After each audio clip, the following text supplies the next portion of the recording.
ఢిల్లీలో కమల వికాసం అంట 27 ఏళ్ల తర్వాత అధికారం. ఆప్ హ్యాట్రిక్ కలలు కలలే ఎగ్జిట్ పోల్ జోషి అని చెప్పినయి నిన్న ఢిల్లీ ఎన్నికలు అయిన తర్వాత సాయంత్రం ఎగ్జిట్ పోల్స్ వచ్చినియి. మెజారిటీ ఎగ్జిట్ పోల్స్ బీజేపీ పార్టీయే గెలుస్తది అని ఒక ఎనాలిసిస్ ఇచ్చారు. దీంట్లో కేకే సర్వే అని మనకు ఆంధ్రప్రదేశ్‌లో చెప్పిన కేకే సర్వే మటికి ఆమ్ ఆద్మీ పార్టీ గెలిచే అవకాశం ఉందని ఇచ్చింది.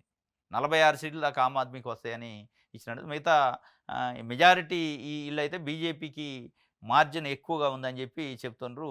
మొత్తానికి అక్కడ 70 సీట్లున్నాయి.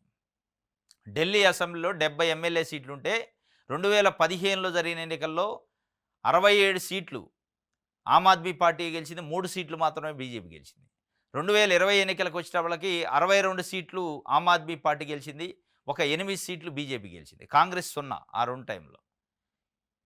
ఇప్పుడు 2025 ఎన్నికల్లో Congress party, Aam Aadmi party, BJP 3 పోటీ చేసినాయి. ఇక్కడ ఒక ట్విస్ట్ ఏందంటే, ఇప్పుడు బీజేపీ పార్టీ ఒకవేళ వచ్చే అవకాశం ఉందని ఎగ్జిట్ పోల్ చెప్తున్నాయి. బీజేపీ పార్టీ ఒకవేళ గెలిచే అవకాశం ఉందట. గెలిస్తే అది కాంగ్రెస్ యొక్క పుణ్యమే.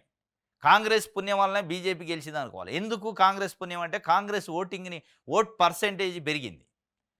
గడిచిన ఎన్నికల్లో 4% ఓట్లొచ్చినాయి కాంగ్రెస్ పార్టీకి. ఇప్పుడు 8% వస్తున్నాయి. అంటే ఒక 4% ఓట్లు పెరిగినాయి కాంగ్రెస్‌కి. ఆ 4% ఇక్కడ కాంగ్రెస్ పార్టీకి పెరిగినాయి అంటే ఆమ్ ఆద్మీ పార్టీ నుంచి వచ్చిన ఓటింగే. అదే కాంగ్రెస్ పార్టీకి ఓటింగ్ శాతం పెరగకపోతే ఆ ఓటు ఆటోమేటిక్‌గా ఇష్టం ఉన్నా లేకపోయినా ఆమ్ ఆద్మీ పార్టీకి పడేయి. అది పెద్ద డ్యామేజ్ అయింది.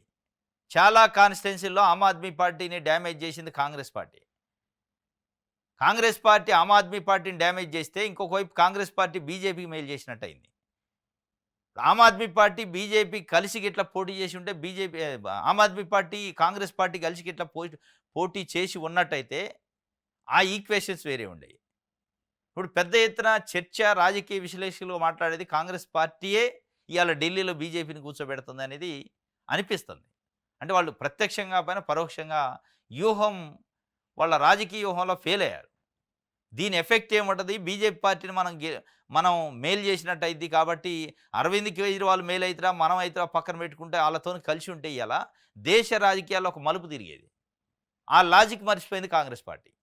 వాళ్ళకి దేశం ముఖ్యం, ఢిల్లీ ముఖ్యం కాదు కదా! దేశంలో పార్లమెంట్ ఎన్నికల్లో నెక్స్ట్ టైం గెలవాలి. గెలవాలంటే బీజేపీ ఢిల్లీలో పాగయ్యొద్దు. నేషనల్ క్యాపిటల్‌లో బీజేపీ ఉండొద్దు. అది ఒక రకంగా ఆ ఎఫెక్ట్ దేశవ్యాప్తంగా పడిద్ది. ఆ చిన్న లాజిక్ మర్చిపోయి ఆమ్ ఆద్మీ పార్టీతోని కలవాలి. సీట్ల కారణం ఇంకొక కారణం తేడా వచ్చిందట. ఒకవేళ ఇవాళ కాంగ్రెస్ పార్టీ గెలిచేదిలో కూడా లేదుగా, ఒక సీట్ గెలిచే పరిస్థితి లేదు. మరి అదేదో ఆమ్ ఆద్మీ పార్టీకి ఇచ్చి ఒకటో రెండో తీసుకుంటూ పోయేది. లేదు మేము పెద్ద పార్టీ, మాకు 10, 20 కావాలంటే వాళ్ళు ఇయ్యనన్నారు. ఇది మొత్తానికి వ్యూహం ఫెయిల్ అయింది. కాంగ్రెస్ పార్టీ ఇలా బీజేపీని గెలిపిస్తున్నట్టు అర్థమవుతుంది ఢిల్లీలో. దానికేందంటే ప్రధానంగా 4% గతంలో ఉన్న ఓటింగ్ పర్సెంటేజ్ ఈసారి 8%కి పోయింది. ఆ శాతం ఎప్పుడైతే పెరిగిందో ఆటోమేటిక్‌గా కాంగ్రెస్ పార్టీకి ఓటింగ్ పెరిగింది కాబట్టి అది బీజేపీకి లాభమైతుంది.